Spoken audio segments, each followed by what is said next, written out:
Serious. What dark family secret were you let in on once you were old enough? My uncle didn't die in a car accident. He killed his mistress and then killed himself by crashing his car with her body in the trunk. Dude. Here's a family story I refer to as the accident. For years my older sister's bio dad died in an accident when she was 8. She didn't find out until she was a teenager that it wasn't a car accident. It was a painted the ceiling with his brain accident. Anyway, fast forward 30-some years and my sister deals with a fuckload of mental issues, and is constantly treating her children poorly. It's Easter Sunday and our younger sister is introducing her boyfriend to our family, and it's his first meal with us. Think Motor Norman Rockwell style all-out meal but with a bunch of kids and family. But my older sister won't stop yelling at her kids. My dad, who has been her only active father, finally snaps and tells her to knock it off. She, a 40-something-year-old woman, pulls the "you're not my dad" line like a shitty teenager. That man goes from calm to red, stood up, veins bulging from his head and absolutely screams, "Yeah. Your fucking child molester dad blew his fucking head off.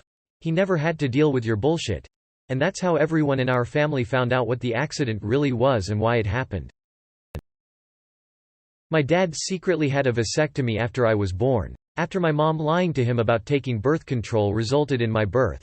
Our family is great at communication and conflict resolution. My great-aunt's husband killed his first wife, then killed her.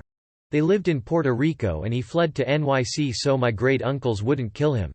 They found out where he was, came here, killed him, and went home. Edit. Typo.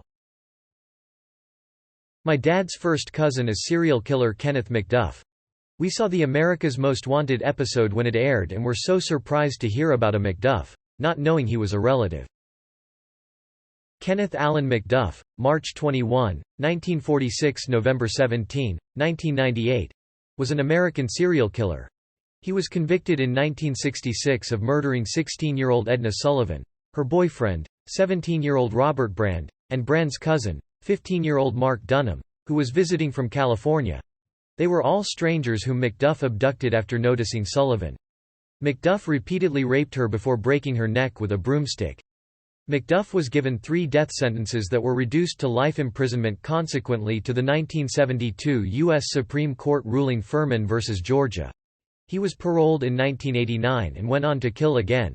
He was executed in 1998, and is suspected to have been responsible for many other killings. Jesus H. Christ, they fucking paroled him after he had been given 3 death sentences commuted to a life sentence? Not exactly dark, but I found out my father wrote porn novels under a pen name to make ends meet when I was a baby. I've been trying to find one ever since.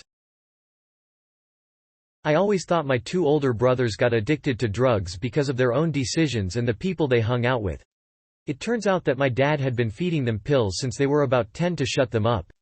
Years I held resentment against them for not being good older brothers like they should have, only to find out that it was my father who I had praised all those years that was truly evil.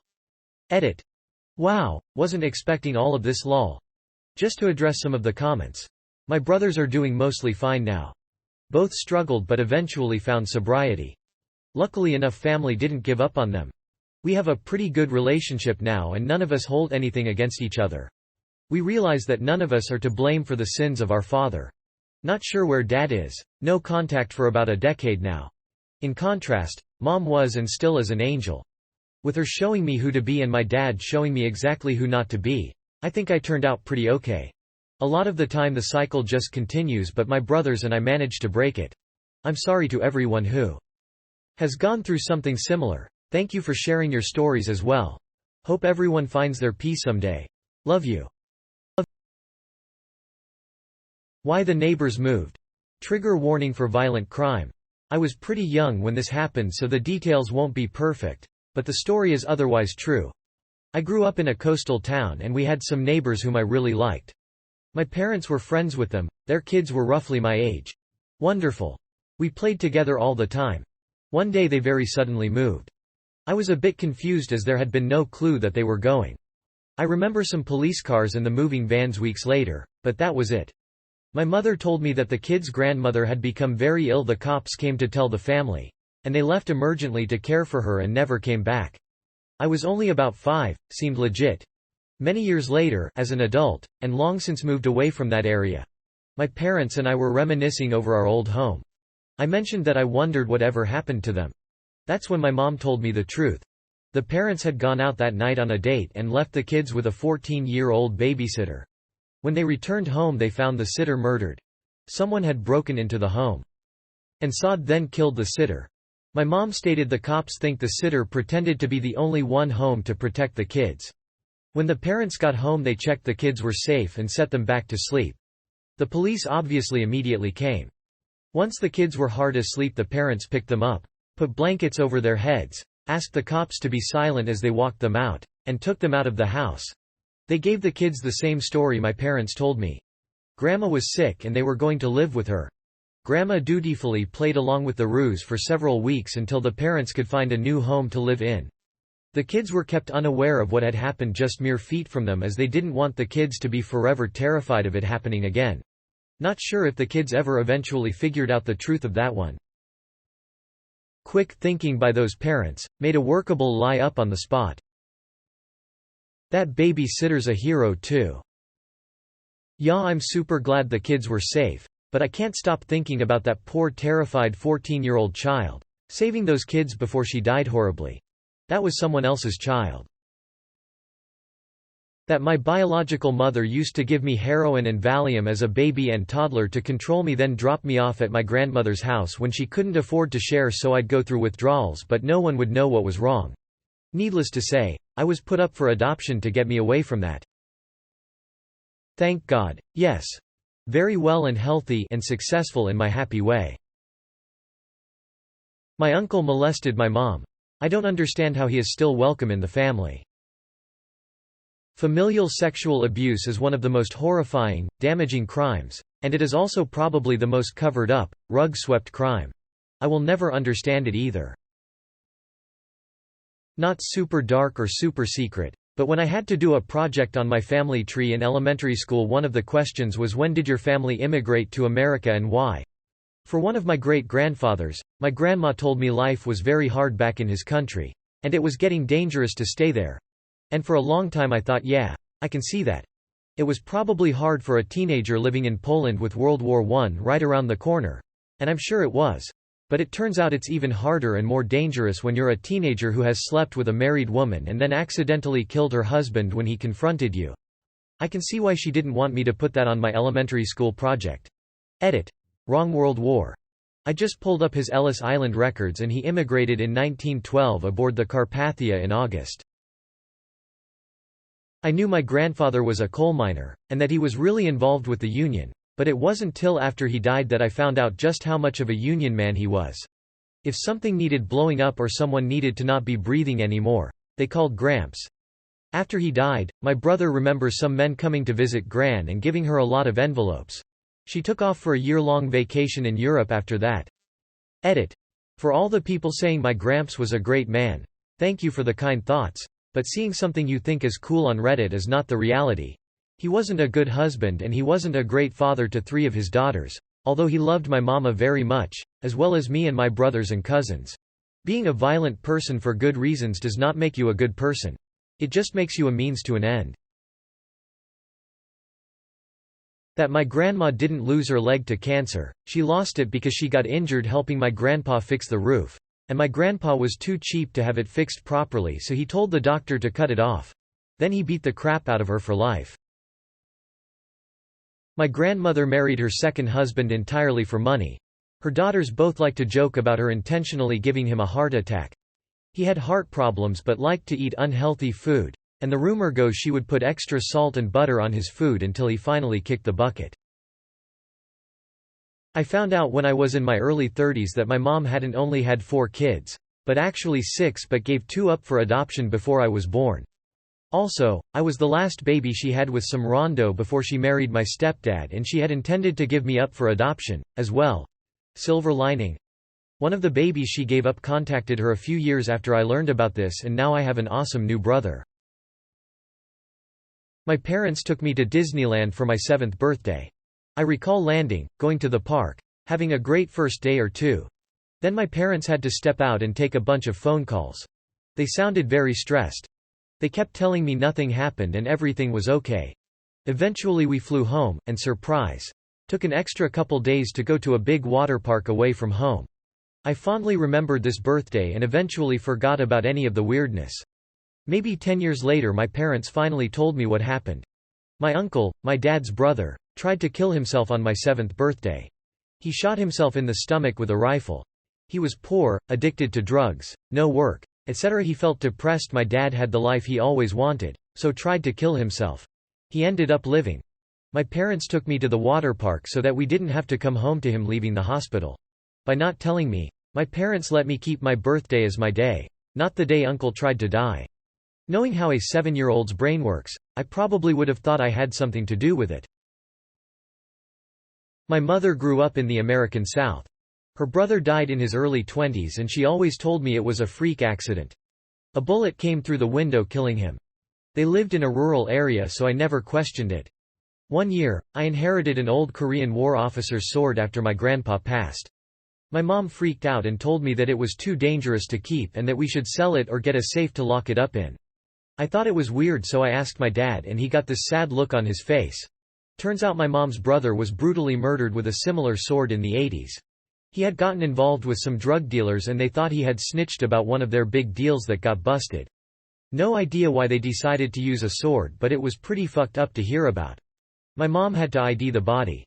I found this out when I was 16 but she never directly acknowledged it until years later. My mom said he was just trying to make some extra cash by introducing people who partied to the dealers. I'm about his age now and I can see how he just thought he was making a quick buck. Never thinking something like that would get him killed. Growing up I always knew my parents had marital issues. Constant fighting. A couple times dad disappeared for a few days living in his car. Issues with drinking. But they stayed together and when I asked why didn't they divorce, they always said they loved each other too much. And in the past few years, things seem to have gotten better. My parents in fact are now so comfortable in their relationship that they make jokes about all the awful stuff they've done to each other in front of me.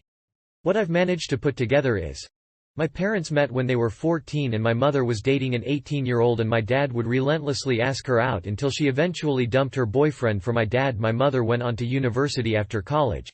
We're UK. Whereas my dad dropped out of college and went straight into work while constantly drinking and partying. It was at one of these parties, while my mum was studying, that he cheated on my mum with someone from their old secondary school, so she dumps him. Barely a year later my dad realizes he doesn't know how to do anything for himself. No one else wants him and he goes crawling back to my mum. She agrees to take him back but only if he marries her, not immediately but eventually, she said.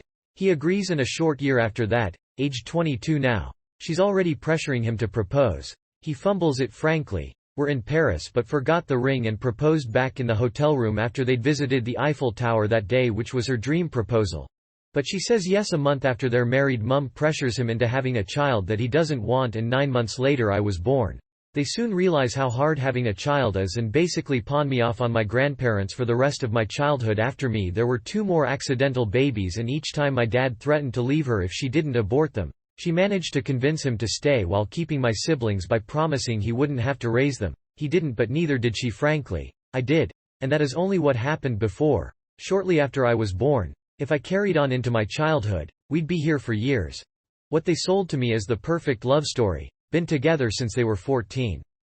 Proposed in Paris, soon married and had children because of pure love, is in fact a bunch of skewered half-truths from a horrible twisted love map of my mother's manipulation and my father disappointing her time and time again. My uncle was actually my cousin. He was kidnapped as an infant and when he was returned a year later, my aunt didn't want him back. My grandparents adopted him so he was legally my uncle. Kidnapped and then they didn't want him back. What the hell? Excuse me for asking, but was the kidnapping legit or was it set up to get rid of him? This is so sad. My aunt was a real piece of work. To backtrack a moment, this side of my family isn't biological. Technically my dad is my stepdad. But he raised me from toddlerhood and he's my dad, pure and simple. All of his family treated me as one of their own. Except my aunt. She would always tell my grandparents that she just couldn't understand how they could love me, because I wasn't blood family. I have no idea why she didn't want her son back. It was a familial kidnapping, non-custodial father. When my cousin was returned, she ditched him with my grandparents and got back together with her other half. When I was a teenager, my grandma called my dad, crying. My aunt was doing some digging and discovered she and my dad were adopted. I'm not defending this, but it was the 1950s and in another country. Not disclosing an adoption wasn't unusual at the time. My aunt threatened to tell my dad, so my grandma called and said they were adopted. My dad's reaction was literally, "So?" My aunt never spoke to my grandparents again, and my cousin turned out exactly like her. And so, all those years of not liking me because I'm not blood backfired, because she isn't blood either. I'm glad that has never mattered to me. My paternal grandmother had an affair with our small town's mortician in the 1940s. She got pregnant and he performed an illegal abortion. The fetus was buried behind the funeral home he owned where we kids used to sled every winter. My dad told me this as I was getting ready to take a ride down the hill on the sled when I was 12. Also, paternal grandfather had multiple illegitimate children around our small town. Turns out one of my best friends was also my half-cousin. Father told me when I was 17. My father was educated, intelligent, honest and moral. The fact that his parents were so wild was absolutely shocking to me. My grandpa can't have kids, but my mother still has 3 siblings. When I turned 21, my grandfather told me a story about his older brother that I had never heard. My great-uncle was a big boozer for most of his life. He passed at 92 and by then had switched from liquor to beer and wine. He also cut down to 1 pack of cigarettes a day instead of 2 after he had half a lung removed. Pap and my uncle grew up on a farm in the 30s and 40s. Mostly the family ran the farm by themselves, but from time to time they would hire drifters on as farmhands. In 1950, my uncle and one of the farmhands were out drinking and they were driving back to the farm in my uncle's convertible. My uncle was the one driving and he misjudged a turn that had a steep bank on the right side. He ran the car up the embankment, which was steep enough to flip it. My uncle was thrown from the car, but the farmhand he was drinking with was only halfway out of the car when it landed. Pap said he was severed clean into 2 pieces. Because the farmhand was just a drifter without any family to make much fuss and because the Korean War had just started, my uncle was able to enlist and avoid any criminal charges. He was in Korea until the end of the war. That was the only time I've ever heard that story told, and although I would never be someone who has more than a few drinks before getting behind the wheel, it's something that definitely sticks in my mind. And it's a story I'll tell my own kids when they get their license. I was waiting for so we buried that drifter in the back 40 and planted a tree above his grave. If it had happened on the farm, that probably would been my great-grandmother's solution. She was a hard, mean woman. When she died at 98, Pap said, "Dad's probably up there holding the pearly gates closed so she can't get in." I think that my uncle's wreck, or maybe just his heavy drinking in general, affected my Pap. He was as much of a man's man as you could be. Farmer turned steel mill worker turned trucker. 250 pounds, 0% body fat. Afraid of nothing. Almost superhumanly strong. But I never saw him drink more than 2 beers at a time. Even when everyone else was kicked back relaxing, and even that was rare. He died when I was 28 and I don't think in all that time I ever saw him touch hard liquor. I miss him. Dad's probably up there holding the pearly gates closed so she can't get in. Sorry you miss your Pap, but that's the funniest thing I've read all day. I don't know about dark, but here goes. My great-grandfather murdered the mayor of the village he lived in. Why? Because the mayor was sleeping with his mom while his father worked on the field. I think he was 15 or 16 when he did that. Edit. Y'all wild here. When I said I don't know about dark, I meant compared to being related to serial killers, drugs, rapes and incest like some of the comments here. That's first. Second, what happened to the mom? Obviously, my great-grandfather was not this heartless, so he never told his father. He told my mom, that's my mom's grandfather. Sorry I didn't specify. That he confessed to his mom on her deathbed what he did. I don't know about dark. Proceeds to tell story about infidelity and murder. I found out I had a sister who had been given up for adoption. The only reason I found out was the person who informed me no longer felt bound to secrecy after my mom died. And the person who told me had receipts solid enough that I have no reason to doubt them. It also explains why Mom freaked out when I told her I'd done a 23andMe test. When I was very young, my family lived in a townhouse, and against all local bylaws, My mother decided to keep a horse in our backyard. Not only that, but it was an ex-racehorse that came as a package deal. The goat companion that slept in the closet of my nursery. I also later found out she was running a grow-op in the basement. This is so nice to read after all the other entries about child rape and murder. Great-grandma died from a botched abortion when she got pregnant a seventh time. Finally I got one. From when I was aged 6 to 13, my mom dated a fellow named Murray. We all lived together in an old farmhouse. Murray was a wonderful father figure to us, but he also had a drinking and driving problem, and after a particularly nasty accident, Mom waited until he came home from the hospital and was well enough to take care of himself before leaving. The whole time we lived there, my sister and I never went down into the basement, as it was infested with spiders. I always thought it was because of the drinking and driving she left him, but as it turns out that was only part of it.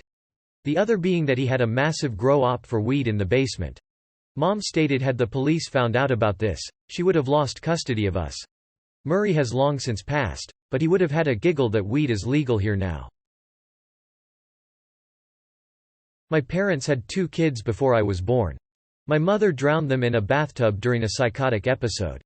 Somehow, despite this a prior history of mental illness, she got released, had me a couple years later. They had another child just before I turned 2, but I never laid eyes on her. Neither of them ever fessed up, though. I only found out about their existence after an aunt died, left me her personal effects.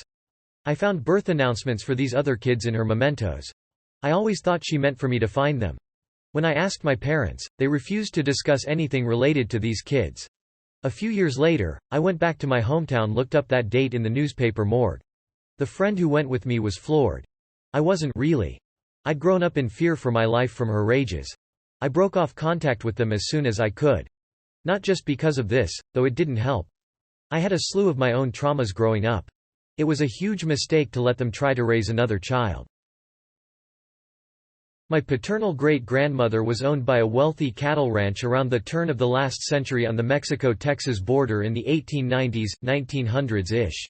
She didn't leave the ranch until she was 16 when she got pregnant and ran away because the baby belonged to the owner of the ranch and she thought he'd kill her if he found out. It was strange to learn that the old lady that would hold me and sing to me as a kid spent the first decade and a half of her life as property. I wasn't told any of this until after my grandmother, her daughter, passed away. My great-grandmother was very ashamed of her past, and I think by extension so was my grandmother. Looking at old photos of my grandmother and her older brother, the baby she had at 16, he does look strikingly more European than my grandmother, an indigenous Mexican. My maternal grandfather was a pedophile and harmed my mother and her siblings. It was a well-known secret in the family, which is even more disgusting. Growing up I used to spend the night at my dad's parents' house all the time, but I don't have a single memory of spending the night at my mom's parents' house. Never once sat on his lap. Never once did my mom ever allow him to hug us. I never understood why my mom was so cold to him when my father was so close with his own father.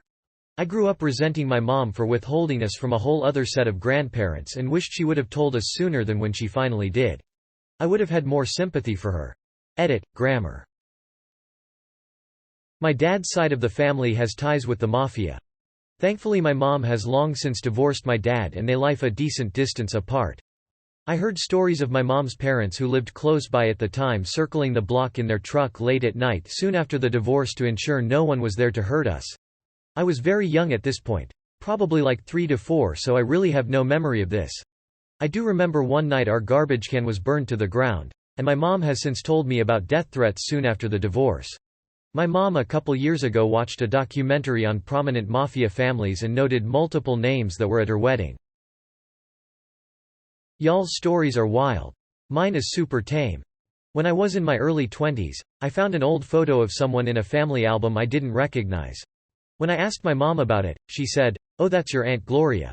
Then she lowered her voice, even though we were alone, and added, "She's a nudist. Poor Aunt Gloria. Just wants to be a nudie lady and everyone acts like she's a leper." My grandpa, 15, kidnapped my grandma, 14, from a convent. No one even bothered looking for her thereafter cause she was an orphan and didn't even know who her family was. They had 16 children together.